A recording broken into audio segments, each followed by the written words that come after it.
Hi, guys. Welcome to another episode of The Rope of Hope. I am your host, Kimberly Plesia. Today, I am joined by Jeffrey, his story is just amazing, you guys. When he reached out to me, I was kind of in shock and awe, and I'm honored that he has, volunteered to come on the show and share his story. So, Jeffrey, real quick, before we go into your story, why don't you tell everybody a little bit about yourself? Sure. So I'm the founder and president of the Jeffrey Deskovic Foundation for Justice, which has as its mission freeing wrongfully convicted people and pursuing policy changes aimed at preventing that from happening in the first place. I'm an advisory board member of the coalition group It Could Happen to You, which has chapters in New York, California, and Pennsylvania, which is where I joined the show from today. I'm an attorney as well, and I come to my advocacy work as a result of being a first-person advocate, which is to say that I was wrongfully convicted myself. I spent 16 years in prison from age 17 to 32 for murder and rape, which I did not commit, which I ultimately was exonerated of through DNA testing 14 years ago. So you kind of mentioned your story right there. Let's kind of just jump on in. How did this conviction even happen? Sure. So I got on the police radar because of three factors. So first of all, the police interviewed a lot of students from the high school. So the victim was a 15-year-old immigrant from Colombia who lived a really sheltered life. She was in two of my classes as a freshman, one as a sophomore. Knew her name, she knew mine. That was really the extent of it. But the police interviewed a lot of students from the high school, and some of them told the police that they might want to speak to me because I was quiet and to myself. So that's how I got on their radar. A follow-up factor was they thought that my being a sensitive 16-year-old was suspicious since I barely knew her. And then lastly, they got a psychological profile from the NYPD, which purported to have the psychological characteristics of the actual perpetrator. And I had the misfortune of matching that. So that was how I got onto their radar. In terms of how they managed to wrongfully convict me, they coerced the false confession out of me over the course of 6.5 to 7 hours, featuring threats, false promises, the third degree. They drove me out of county on a school day. My mother and grandmother thought that I was in school. And so that was how they got the false confession, which is what allowed them to arrest me. DNA excluded me. They got the medical examiner to commit fraud and claim the victim was promiscuous, and that was their answer for how the DNA didn't match me, but yet I was still guilty. And I had a public defender that essentially didn't defend me, and added all up, I was wrongfully convicted. So when you were being questioned, there was nobody there with you? No, there was nobody there with me. No, and by the way, just 16 years old, you're considered to be an adult for purposes of being able to speak to the police, waive your rights and speak to the police without an adult. So people should be aware of that. Thank you for that clarification, because I was not aware of that. I still think it's wrong, but I was not 100%. Aware. No, right, of course, yeah. No, I agree with you on that. I think it's wrong too, but we're talking about the legally. But yes, go on. Okay, so you had a crappy public defender. Yes. Let me put a little color to that. The public defender was crappy because he rarely met with me. He did not explain to the jury the significance of the DNA not matching me. He didn't use that to challenge the confession. He didn't call my alibi as a witness. He did not cross-examine this medical examiner who was committing fraud in order to help the prosecutor get around the DNA test. And, he would not allow me to testify either. So the interrogation was not videotaped or audio taped. It was just the cop's word for it. So they left the threat and false promise out of their story. And my attorney would not allow me to take the stand. So if you're defending a case where there's a false confession, there's an 80% conviction rate in those type of cases. So you have to challenge that confession. You have to answer that confession. You have to explain it. You have to disprove it in as many ways as you can and bring it together in your closing argument. And part of that is putting your client on the stand, except that he didn't do any of those things. So here you are, a 17-year-old kid, basically. Yes. Going to prison. Yes. What is that like? Yeah, so I was wrongfully convicted, as I mentioned. I was given a 15 to life sentence. I was sent to men's maximum security prison since I had been charged as an adult. So I was sentenced there as an adult and sent to an adult prison. I would describe prison as a nonstop obstacle course featuring the guards, civilians, and correction officers and other prisoners as obstacles to the main goal, which is to try to overturn the conviction and regain your freedom. It was very dangerous there. At times I was assaulted. One time I nearly lost my life because there's a vigilante mentality towards people who've been convicted of sex offenses. The food was terrible. The guards were abusive verbally. I had to fight off repeated feelings of helplessness, hopelessness, thoughts of giving up, suicidal ideation. So it was not just a physical thing and fighting in the court, but it was also psychological battle as well. So how did you get involved with the organization that was able to help you get this conviction overturned? Yeah, so that organization was called the Innocence Project. So firstly, I had 7 appeals. This was before the Innocence Project. So I lost 7 appeals, including being blocked for getting additional DNA testing. So that happened. I wrote letters. Once your appeals are over, the only way back into court is if you find some previously unknown evidence of innocence. And so since I wasn't going to personally find any evidence on my own, since I was in prison, hence the letter writing campaign, looking for a lawyer and an investigator who would help me for free. So I wrote letters for 4 years, rarely getting any responses other than the occasional no. Went to the parole board, maintained my innocence there rather than expressing remorse and taking responsibility. So I got denied parole there as well. Ultimately, I wound up with the Innocence Project because one of the letters that I wrote to a book author in care of the publishing company was instead sent to this investigator, and she connected me to the Innocence Project. She suggested I write them. She lobbied them from outside the organization, got other respected legal entities to lobby them as well. And then I got lucky that one of the intake workers there, who was not an attorney, presented my case 3 times to the lawyers. So they didn't want to take the case initially. So on the 3rd attempt, she got them to agree to take the case. And so that's how I wound up with them. So obtaining their legal representation was the first key of 3. Second thing is the district attorney who had blocked all of my attempts at getting testing and fighting all the appeals. That was Janine Pirro, who has she does commentary on Fox. She left office. And thirdly, we got lucky that the actual perpetrator's DNA was in the DNA data bank. So the data bank had been created. So we took the DNA and put it in the data bank, and it matched the actual perpetrator, whose DNA was only there because left free while I was doing time for his crime. He killed a second victim 3.5 years later, who was a school teacher and had 2 children. So ultimately, my conviction was overturned. I was released. The charges were shortly after that dismissed on actual innocence grounds, whereas he was arrested and convicted of the crime. So when this other person was arrested and convicted of the crime, shouldn't his DNA been run against like this mass database to see if it hit anywhere else? Yeah, you would think that would be a logical step that law enforcement would take. Yeah, I agree with you on that. I'm not aware of their entering his DNA into the data bank to see if it matches any other either unsolved crimes or crimes that have had convictions in them. But I agree with you that that should be done. So after the Innocence Project got involved and they were able to get, what was the process of going through to get everything overturned? And how long did that last?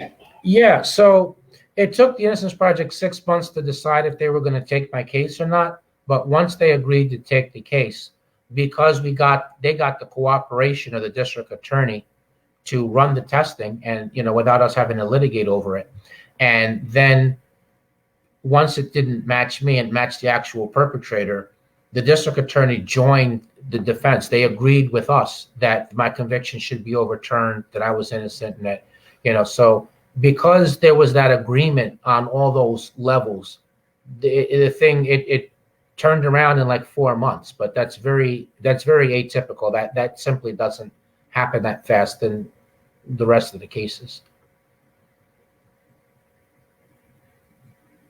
So everything got overturned. You get out of prison. Yeah. How does life look then? Yeah, very difficult because like everybody who's exonerated, I was released with nothing. New York State, does have compensation, so you can file for that there, and you can also bring a federal civil rights lawsuit, which I did. But that's a process of doing that. It took me actually 5 years before I got anything. So I believe that things like housing, cost of living expenses, mental health care, doctor and dental care, access to public transportation, job training, job placement, class on technology. I believe that should be provided to everybody, but it's not provided anywhere. So as a result of being released with nothing, it was very difficult. I lacked stability of housing. I was a couple of weeks from being in a homeless shelter. Technology was changed. So cell phones, GPS, internet hadn't been created before. The culture was different. Cities and towns looked different. So cumulatively, it felt like I was in a parallel world that I didn't belong in. At the same time, it's normal for people who have been exonerated to have psychological after effects. So I was no exception to that. So things like post-traumatic stress disorder, panic attack, anxiety, feeling of being frozen in time, processing things at a slower speed, fear on seeing law enforcement. So I experienced that also. It was there was stigma because I had been in prison wrongfully for 16 years, yes, but I was there for 16 years. So how long, is it safe? How much of that rubbed off on you? Is it safe to be alone someplace with you? So there was that. And I was always passed over for gainful employment. I was making money as a weekly columnist, and I was doing speaking engagements for money, but the paper was only a weekly paper, and doing speaking engagements is not a consistent form of income. So it was a tight squeeze there for me. Mercy College, which gave me a scholarship to finish the bachelor. So while I was in prison, I made use of my time. I got a GED, I got associates, I completed a year towards the bachelor's degree, and then the funding was cut. So that was as far as I could go. But Mercy College gave me a scholarship to finish the bachelor's, and they allowed me to live on their campus. So that's how I avoided the homeless shelter. And right around the time when I graduated, there was a different organization called Human Development Services of Westchester, and I happened to fit their mental health criteria of clients that they would take on. And basically, they would rent an apartment, and I would have to pay them 30% of whatever I made in the course of a month, even if that was nothing. So that was how I avoided the homeless shelter. And after 5 years, I did get some compensation. Along the way, I became an advocate, individual advocate. So I was speaking across the country. I mentioned I was a weekly columnist. I was trading privacy for awareness by doing media interviews, and I was regularly meeting with the elected officials. So I found some purpose in what happened to me. It's healing, it's cathartic.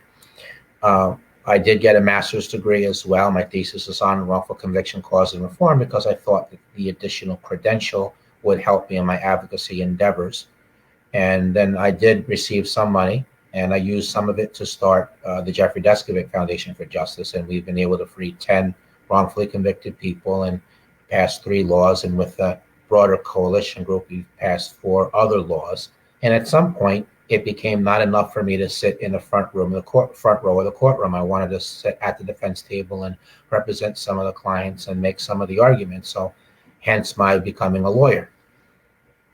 So now, between the Jeffrey Deskovic Foundation and being a lawyer yourself, yes, do you have a lot of inmates that reach out to you saying, yes. Hey, help me? Yeah, of course, absolutely, yeah, definitely. So we at one point we had 400 or 500 applications from people, but we've whittled that down now quite a bit. We have 10 active cases that we're working on. There's another 7 that are approved that are just waiting in a queue. We don't have the bandwidth to move those yet. There's another approximately 100 raw cases that haven't been screened yet. But we do, even though there's on our website that we're not taking new applications right now because we're still trying to dig ourselves out, we're nonetheless getting 10 to 15 inquiries every month anyway. I guess I'm just floored at the fact that there's this many people. You hear about stuff like, somebody being wrongfully convicted on the news, but this is like a real common problem. Yes, it is. Per the National Registry of Exonerations, which catalogs exonerations across the country from 1989 forward, when I checked a couple of weeks ago, it was up to 2,775 exonerations. That's exonerations, not wrongful convictions. That's, you can only count when people are exonerated. But there is a Wayne State University study that suggests that that they estimate 10,000 people are wrongfully convicted each year. I personally did time with 19 people that were exonerated either before me or after me. So my opinion is that the percentage of inmate population that are innocent is at 15 to 20%. Now, granted, I'm on an island on that. Everyone else is saying 5%, 2.5%, 1%. I think that's too low. But in any event, when you think about that there's 2.3 million people enmeshed in the justice system in one way or another, even if you want to say 1%, that's still a staggering number of people. But I will say that the anecdotal evidence seems to be flowing my way. When every time there's a rogue chemist. So, more than 1,000 cases were dismissed in Pennsylvania, for example, when the chemist Danny Duquesne was found to have just been fabricating lab results. So when you look at places like Illinois, where they had mass exoneration day twice, where the same group of cops, there was 18 people were exonerated one day, the same crew of cops, and another day, 15 people were exonerated, same crew of cops. So the anecdotal evidence seems to be flowing my way in terms of the wrongful conviction percentage rate. Well, maybe this is just me and my naivety, but even 1% is too much.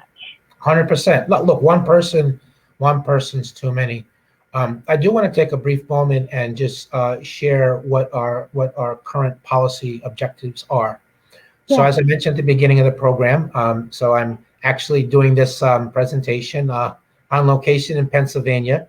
As I mentioned, the coalition group It Could Happen to You has chapters in 3 states, including Pennsylvania, with the foundation being part of that coalition. In fact, the coalition's founder, myself, and one other person were the only ones in common to all 3 chapters. So Pennsylvania is one of 14 states that does not currently offer compensation.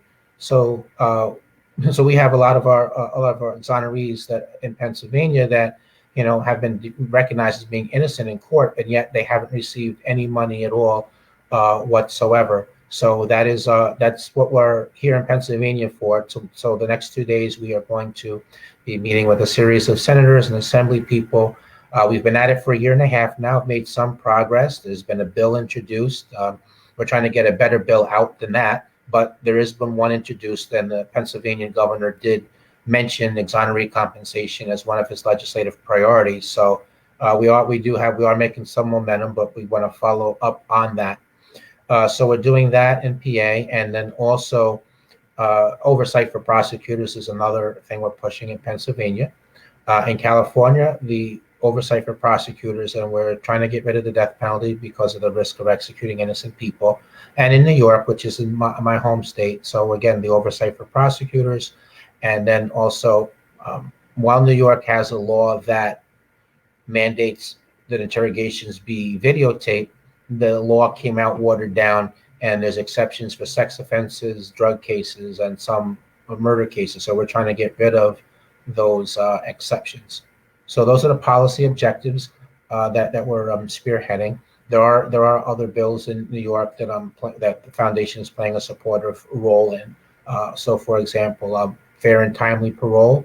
So there's a lot of people that get denied parole, just like I did, just based only on what the charge was, the nature of the crime. But that's something that will never change. So really, we need parole boards to be basing determinations on whether someone's been rehabilitated or not. So that's one of the bills. And then we have elder parole, which is an initiative that states that if it was passed, anybody who was 55 and it also served 15 years would be guaranteed to be considered, have a parole board hearing to determine whether they've been rehabilitated or not. So I do have, those secondary non-innocence justice reform issues that I am interested in. There is a documentary short out on Amazon Prime about my advocacy work in life post exoneration called Conviction. So I do encourage people to take a look at that. And in that documentary, I utilized the platform that I was given, and I'm talking about some non-innocence issues.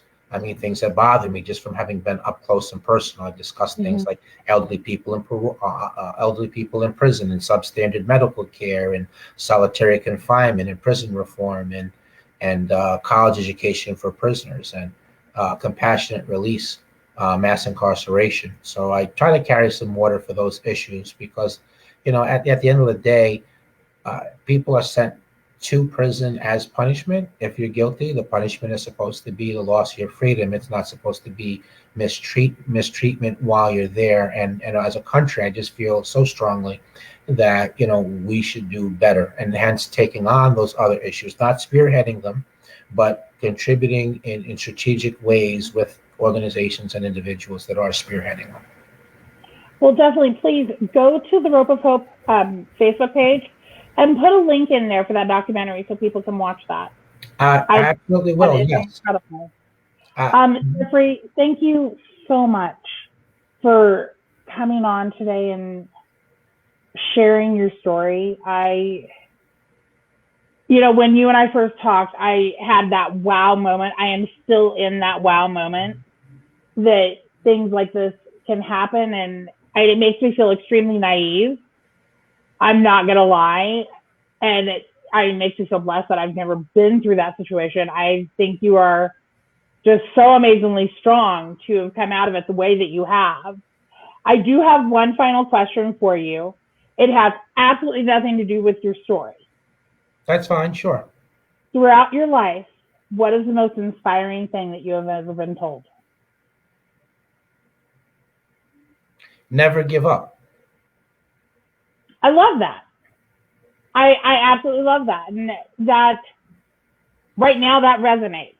Well, look, if I had given up, I wouldn't be where I am today. I would still be in prison. If I had given up amongst the 5 years of difficulty without compensation, then I would not have gotten where I am now as far as being a lawyer and being and being an advocate. So I'm a dream chaser. I believe in chasing dreams, setting goals, have a realistic plan. Remember, the plan is the way to get there. It's not the goal. So you need to be flexible enough to vary the plan as circumstances dictate. There are no reasons why something can't be done. There might be reasons why it's harder, but there's no reasons why something can't be.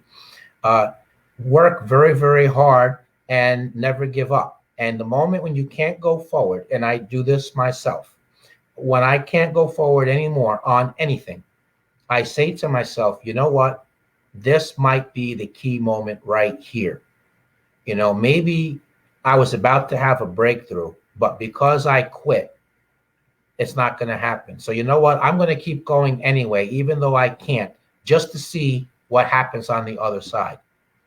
So if I can share that with the audience, and that means something. And lastly, I'd like to encourage everybody to become advocates. I think that dynamic of overcoming extreme trauma and adversity and then reaching back to people that are in the same position you were in before, I think that goes far beyond wrongful conviction. I think that could apply to somebody who's homeless. I think that could apply to somebody who overcomes some debilitating illness. I think women who've been abused domestically. I think people who've been victimized sexually. Once you don't quit and you survive your trauma and you come out the other side, reach back and help the other people that are still struggling with that while also doing some work on the preventative side.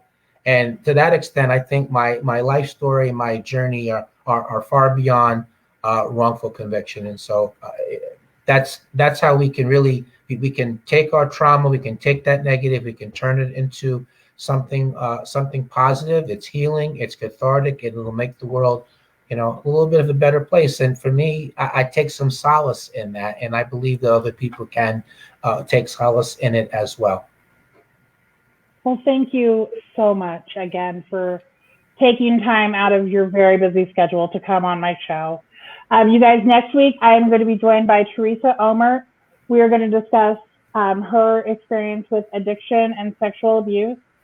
So I will have information on that on the page later on this week. If you are moved by some of these experiences and you want to see interviews like this continue, you guys help keep me caffeinated at buymeacoffee.com/thosfatgirllife. Have a wonderful day, guys. Thank you again, Jeffrey. I'll talk to you guys next week.